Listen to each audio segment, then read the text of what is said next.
புருஷனை காணுங்க. சரி கவலைப்படாத, நாங்க 3 பேர் இருக்கிறோம். ஏடி கண்டுபிடிச்சு கொடுக்கும்டா. ஆமா உன் புருஷன் பேர் என்ன? புருஷன் பேரு சொல்லக்கூடாதுங்க.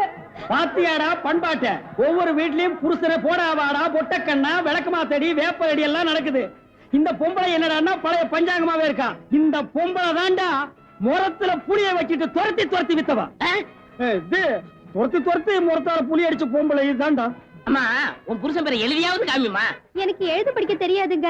எழுதி காட்டலன்னா எப்படிமா? இந்த குரங்குக்கு இன்னொரு பேர் சொல்வாங்களேங்க. இது அன்மாரு. அது இல்லைங்க. மங்கி. அதுவும் இல்ல. மாருதி. அது இல்லைங்க. இந்த நொய்யன்னு எனக்கு எரிச்சு வரும் பாத்துக்க. பேர் சொல்லுமா? குரங்கு குச்சியை தாண்டறப்ப சொல்வாங்களேங்க. அடடே, மலையை தாண்டா ராமையா, கடலை தாண்டா ராமையான்னு சொல்லுவாங்களே. அதாங்க அதான். உன் புருஷன் பேர் ராமையாவா?